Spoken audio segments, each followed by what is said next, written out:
தமிழ்நாட்டின் கடைக்கோடி கிராமங்களுக்கும் தரமான போக்குவரத்து சேவைகளை தொடர்ந்து வழங்கிட புதிய பேருந்துகளை வாங்க வேண்டிய தேவை எழுந்துள்ளது.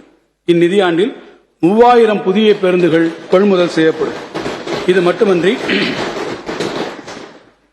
மட்டுமன்றி ஜெர்மன் வளர்ச்சி வங்கி KfW நிதியுதவியுடன் 500 மின் பேருந்துகள் கொள்முதல் செய்து இந்த நிதியாண்டிலேயே செயல்பாட்டுக்கு கொண்டு வரப்படும். கடந்த 1997 ஆண்டில் முத்தமிழறிஞர் கலைஞர் அவர்கள் அறிமுகப்படுத்திய சிற்றுந்து மினி பஸ் திட்டம் தமிழ்நாடெங்கும் பெரும் வரவேற்பை பெற்றது.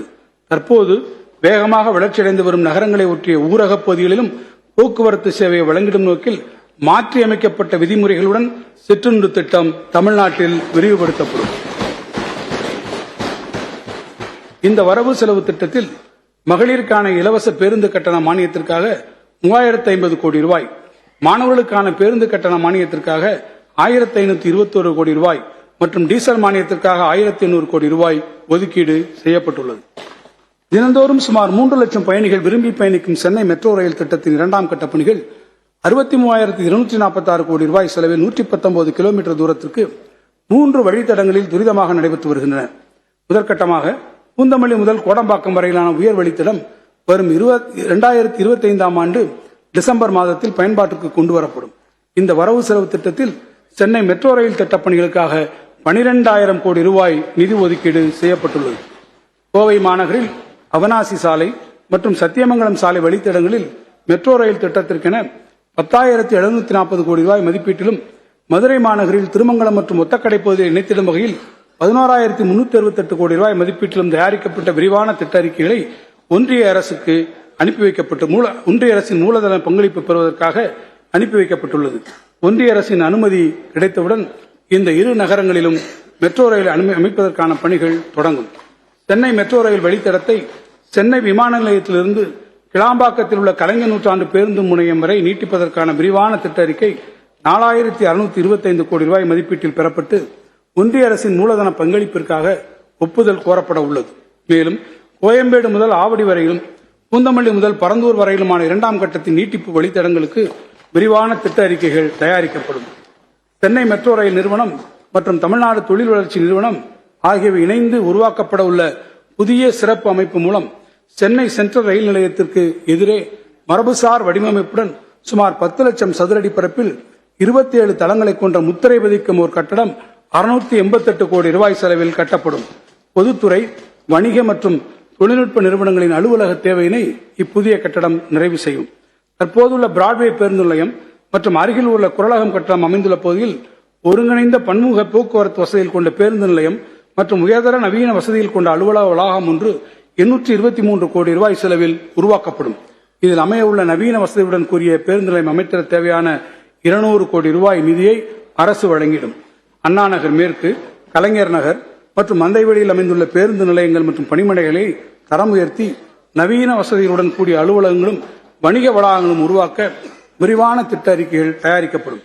ஆதி திராவிடர் மற்றும் பழங்குடியினர் சமூகத்தை சார்ந்த தொழில் முனைவோர்களின் பொருளாதார வளர்ச்சியை ஊக்குவிக்கும் பொருட்டு கடந்த ஆண்டு அறிமுகப்படுத்தப்பட்ட அண்ணல் அம்பேத்கர் தொழில் முன்னோடிகள் திட்டம் மகத்தான வரவேற்பை பெற்றுள்ளது. இத்திட்டத்தின் மூலம் 755 நபர்கள் 84 கோடி ரூபாய் மானியத்துடன் கூடிய 156 கோடி ரூபாய் கடன் வசதி பெற்று பயனடைந்துள்ளனர்.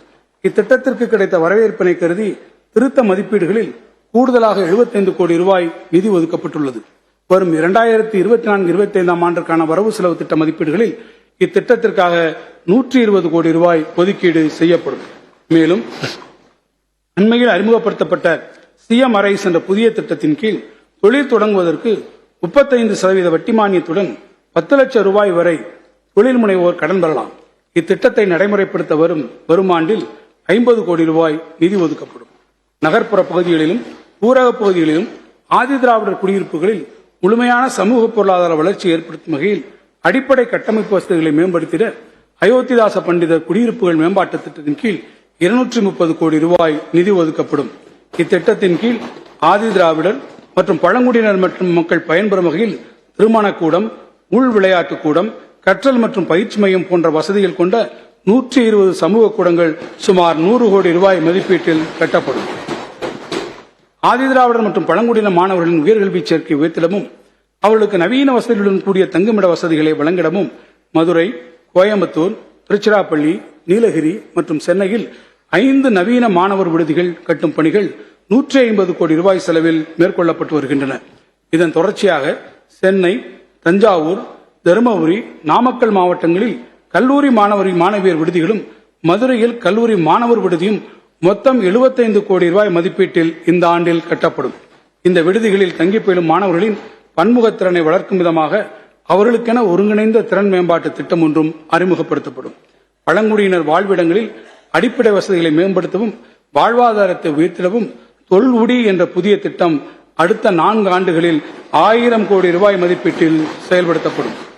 இத்திட்டத்தின் கீழ் பழங்குடியினர் குடியிருப்புகளில் சாலை வசதி, குடிநீர், தெருவிளக்குகள், பாதுகாப்பான வீடுகளும் அவர்களின் வாழ்வாதாரத்தை மேம்படுத்துவதற்கான சிறப்பு திட்டங்களும் செயல்படுத்தப்படும். இந்த ஆண்டு 1000 பழங்குடியின இளைஞர்களை தேர்வு செய்து அவர்களுக்கு தங்குமிட வசதிகள் கொண்ட நவீன தொழில் மற்றும் திறன் மேம்பாட்டு பயிற்சி அளித்து உரிய பெற்றுத் தருவதற்கென தமிழ்நாடு திறன் மேம்பாட்டுக் கழகம் மூலம் 5 கோடி ரூபாய் மதிப்பீட்டில் ஒரு புதிய திட்டம் செயல்படுத்தப்படும்.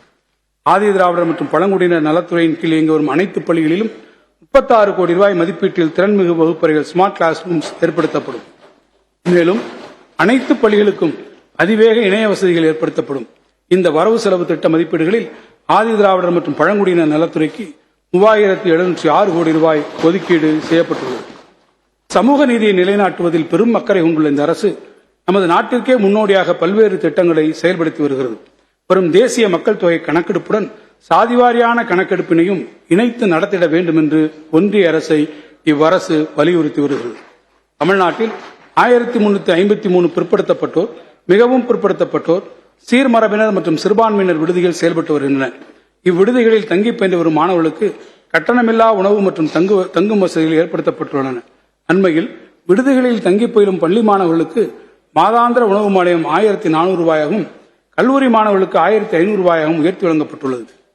கடந்த 3 ஆண்டுகளில் 52 கோடி ரூபாய் மதிப்பீட்டில் 12 விடுதிகளில் கட்டுமான பணிகள் மேற்கொள்ளப்பட்டு வருகின்றன. மேலும் மாணவர்களின் தேவைக்கேற்ப 17 பள்ளி விடுதிகள் கல்லூரி விடுதிகளாக தரம் உயர்த்தப்பட்டுள்ளன. இந்த வரவு செலவு திட்ட மதிப்பீடுகளில் பள்ளி படிப்பு உதவித்தொகை வழங்குவதற்காக 124 கோடி ரூபாயும், பள்ளி மேற்படிப்பு உதவித்தொகை வழங்குவதற்காக 237 கோடி ரூபாயும் ஒதுக்கீடு செய்யப்பட்டுள்ளன. இம்மாணவர்களுக்கு மிதிவண்டிகள் வழங்குவதற்கு 193 கோடி ரூபாய் ஒதுக்கப்பட்டுள்ளது. சிறுபான்மை கல்வி நிறுவனங்கள் நீண்டகால கோரிக்கையேற்று அவற்றுக்குரிய சான்றிதழ்களை நிரந்தரமாக வழங்குவதற்கான ஆணைகள் வெளியிடப்பட்டுள்ளன. இந்த முடிவு சிறுபான்மையினர் இடையே பெரும் வரவேற்பை பெற்றுள்ளது. வழிபாட்டு தலங்களுக்கு முறையான அனுமதி பெறுவதிலும் வழிபாட்டு தலங்களில் புனரமைப்பு பணிகளை மேற்கொள்வதிலும் உள்ள இடர்பாடுகளை களைந்திட விரிவான வழிகாட்டு நெறிமுறைகள் விரைவில் வெளியிடப்படும். பள்ளிவாசல்களில் தர்காக்களையும் பழுது பார்ப்பதற்கும் சீரமைப்பதற்கும் இந்த ஆண்டு 10 கோடி ரூபாய் மானியம் வழங்கப்படும். கன்னியாகுமரி மாவட்டம், தக்கலை, வேலூர், தென்காசி மாவட்டத்தில் பொட்டல்புதூர் உள்ளிட்ட இடங்களில் உள்ள தர்காக்கள் இந்த ஆண்டு சீரமைக்கப்படும். தேவாலயங்களை பழுது பார்ப்பதற்கும் சீரமைப்பதற்கும் இந்த ஆண்டு 10 கோடி ரூபாய் மானியம் வழங்கப்படும். சென்னையில் சூளை, கடலூர் மாவட்டத்தில் விருதாச்சலம், சிவகங்கை மாவட்டத்தில் இடைக்காட்டூர் உள்ளிட்ட பல்வேறு இடங்களில் உள்ள தேவாலயங்களை பழமை மாறாமல் புதுப்பிக்கப்படும். இந்த வரவு செலவு திட்ட மதிப்பீடுகளில் பிற்படுத்தப்பட்டோர், மிகவும் பிற்படுத்தப்பட்டோர் மற்றும் சிறுபான்மையினர் நலத்துறைக்கு 1429 கோடி ரூபாய் ஒதுக்கீடு செய்யப்பட்டுள்ளது. மாற்றுத்திறனாளிகள் என்ற பெயரை சூட்டியது மட்டுமல்லாமல் அவரது நலனுக்காக பல்வேறு முன்னோடி திட்டங்களை அறிமுகப்படுத்தியவர் முத்தமிழறிஞர் கலைஞர் அவர்கள் என்பதை நாடறியும். அந்த வழியில் நமது மாண்புமிகு முதலமைச்சர் அவர்களின் நேரடி கட்டுப்பாட்டின் கீழ் இயங்கி ஒரு மாற்றுத்திறனாளிகள் நலத்துறை பல்வேறு முன்னெடுப்புகளை எடுத்து வருகிறது. உலக வங்கி நிதியுதவியுடன் 1763 கோடி ரூபாய் மதிப்பீட்டில் மாற்றுத்திறனாளிகளின் உரிமை திட்டம் ரைட்ஸ் ப்ராஜெக்ட் செயல்படுத்தப்பட்டு வருகிறது. மாற்றுத்திறனாளிகள் வசிக்கும் பகுதிகளிலேயே அவர்களுக்கு தேவையான சேவைகளை வழங்குவதோடு அவர்களுக்கான வேலை வாய்ப்புகளை அதிகரிக்கும் நோக்கத்தோடு முதற்கட்டமாக 15 மாவட்டங்களில் இத்திட்டம் செயல்படுத்தப்பட்டு வருகிறது. தன்னார்வலர்கள், தொண்டு நிறுவனங்கள் வாயிலாக கடுமையாக பாதிக்கப்பட்ட மாற்றுத்திறனாளிகளுக்கு அவர்கள் இல்லம் சார்ந்த சிகிச்சைகளும் வழங்கப்படும்.